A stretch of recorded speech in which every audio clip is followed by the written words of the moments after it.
You're watching the Daily Climate Show on Sky News. On today's programme, US Climate Envoy John Kerry will travel to China for talks this week, telling Sky News all countries need to step up. Should the rich pay more for their carbon-intensive behaviours? A new report suggests the so-called polluter elite should foot the bill for activities that are bad for the climate. And the machines turning used face masks and hospital gowns into car bumpers and clothes pegs.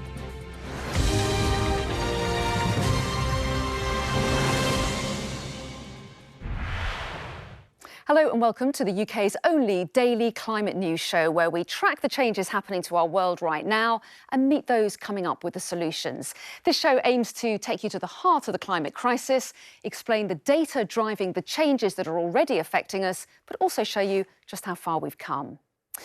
US Climate Envoy John Kerry will travel to China this week for crucial talks ahead of a virtual summit hosted by Joe Biden.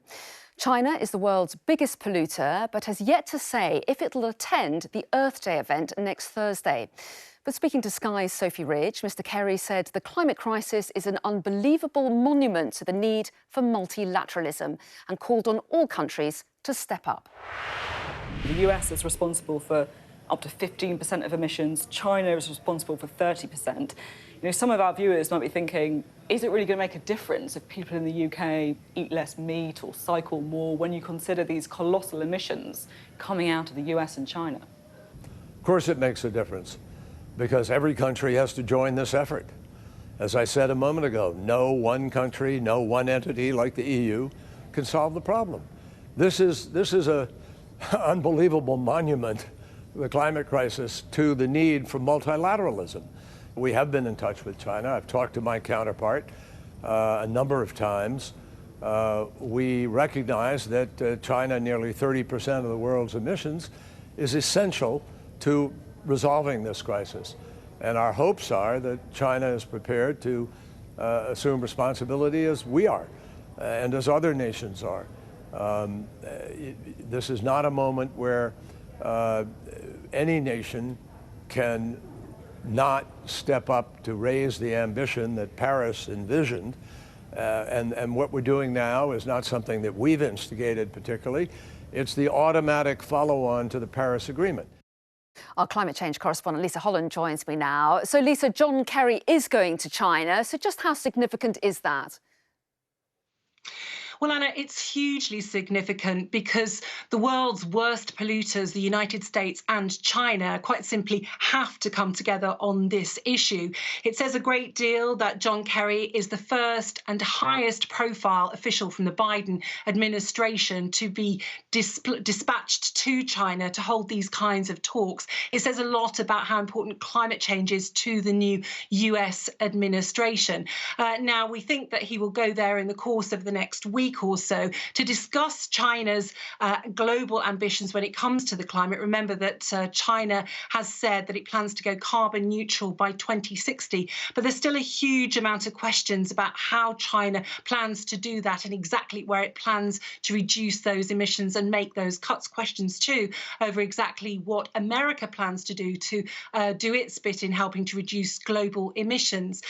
However, that does not necessarily mean that there will be a meeting of minds. John Kerry himself has said he is hopeful but not confident that he can count on China's cooperation. However, where there is a will, there is a way, and it's a really good sign that John Kerry is officially on his way to China.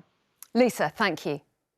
And you can see the full interview with US Climate Envoy John Kerry on Sophie Ridge on Sunday this weekend. Now, the world's wealthiest people should radically change their lifestyles or be the focus of government policies to tackle climate change.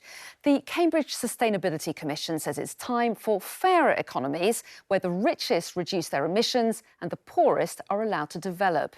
Well, nearly half the growth in absolute global emissions from 1990 to 2015 was down to the richest 10% of people on Earth. And more than a third of emissions, or 37%, came from the wealthiest 5%, the so-called polluter elite. And to make the most impact, the richest 1% of the global population need to reduce their emissions by a factor of at least 30 by 2030. And that means there's more importance given to policies that can scale up to tackle the largest polluters, such as taxes on frequent and further flyers, bans on selling and promoting high-polluting vehicles like SUVs, and reinstating the Green Homes Grant and electric car subsidies to make climate-friendly options more affordable. Well, the report's lead author, Professor Peter Newell, says governments need to make it easier for people to reduce their carbon footprint. A lot of us don't have direct control really over how we heat our homes or even the options available to us to get to work. So we need those options to be affordable and sustainable. And it's the job of government and business, of course, and cities to do the right thing. Well, our chief political correspondent, John Kerry, is in Westminster for us. So, John, how will the government respond to this, do you think? The government will argue that it is already taking major measures to reduce carbon emissions. For example, as recently as last November, Boris Johnson announced a ban on the sale of new petrol and diesel cars from 2030. Now, that's been brought forward to 2040. The government will argue that is a much better record than other European countries. Take Spain, for example, it's 2040. There are moves to agree a common target throughout the EU, but of course, the UK is not part of that anymore. Some of these measures, the government will argue, are anti-business. It wants to show that the UK is open for business. So, for example, frequent flyer levies are not likely to be adopted by the government at a time when the aviation industry is on its knees thanks to COVID. Bans on promoting and selling SUVs and other high-polluting vehicles. Well, the motor industry is a very powerful lobby. The government will be reluctant to do anything that threatens jobs there. Interesting, there's nothing on the fuel duty in this report. And what is more likely, though, is perhaps grants for electric cars and green homes and so on. So some of these measures will get the go-ahead, but probably not that many. John Craig, thank you. Let's take a look now at some of the day's other climate news. And Citroën has said it will offer an electrified option on all of its vehicles by 2025. Chief Executive Vincent Kobe told Sky News the demand for electric cars has accelerated in the last year. The governments have been providing subsidies not only to the purchase but to the development of infrastructure. The car makers have stepped up to the plate by accelerating the development and introduction of electrified technology. And I think the consumers have also made a substantial move. You see this in the numbers. New Zealand has become the first country to introduce a climate law for financial firms. Under the new legislation, banks and insurers with assets of more than $1 billion New Zealand dollars will have to explain how they manage climate-related risks. Around 200 of the country's biggest companies will have to provide their first report in 2023. The United States is being urged to cut at least 50% of its greenhouse gas emissions by 2030. 107 European politicians, companies and trade unions have released a joint statement calling on the US to take greater action. President Biden's administration is expected to announce a new national emissions target at a virtual summit with world leaders next week. Microplastic particles and fibres are now so common that they're being carried around the world in the air we breathe. Scientists from Utah State and Cornell universities found plastic is spiralling around the globe in a cycle similar to natural processes like the carbon cycle. Various studies suggest breathing in microplastics can damage lungs and poison kidneys.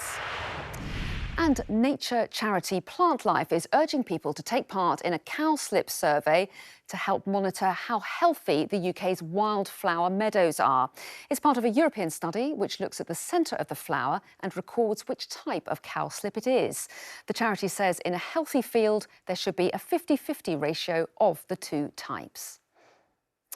More than 1 million tonnes of radioactive water from the destroyed Fukushima nuclear plant in Japan is going to be released into the Pacific Ocean.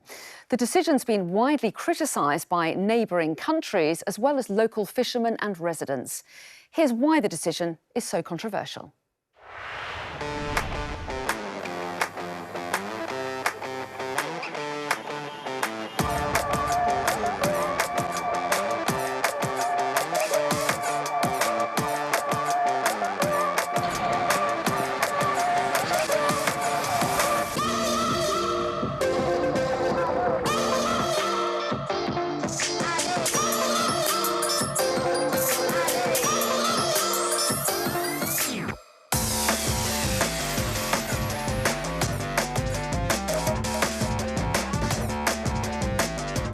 界全部汚してしまうことになるので、もうこれは子どもたちに。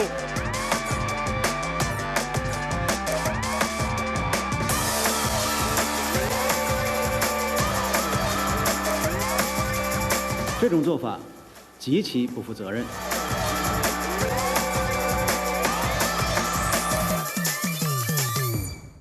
Now, can you guess what these plastic blocks used to be? Well, they're made in less than an hour and could be turned into anything from school chairs to toolboxes.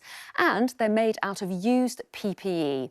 Specialist thermal heating machines which convert waste such as gowns, curtains and single-use masks into reusable plastic blocks have been installed in 5 NHS hospitals. Dan Whitehead has been seeing how it all works. The pandemic and plastic have gone hand in hand. Millions of single-use face masks, gowns and curtains have been vital to the fight against COVID, but it's created thousands of tonnes of waste. Now, 6 NHS hospitals have installed specialist machines that convert used PPE into reusable plastic. We have a number of trusts now using our machines and specifically to take out the plastics and also the face masks, which has become a huge problem in the current pandemic. You take Royal Cornwall, for instance, they're using 10,000 masks a day. We've got around 3,000 faulty single-use face masks here. What happens is they go inside the machine at the hospital for around an hour. What comes out is this 20-kilogram block of plastic. It's being reused already to make things like toolboxes and new school chairs. One survey suggests 19.2 billion single-use face masks were used in the UK in the last year. That's about the equivalent weight of 37,000 cars. A huge amount, but still a tiny proportion of the 220 million tonnes of waste the UK produces every year. The waste management system has coped. It's a very resilient system. We are not talking about huge amount of volumes of material compared to the overall amount that we're handling for the UK as a whole in any given year. There is little sign of PPE demand falling. Being able to turn this COVID waste into something new could be a long-term solution. Dan Whitehead, Sky News in Cardiff. Coming up on the Daily Climate Show tomorrow, we've got an exclusive interview with Christiana Figueres, the woman who made history negotiating the landmark Paris 2015 agreement on climate change, getting nearly 200 countries to sign up. You can see that tomorrow on Sky News, on our social channels, website and app. See you then.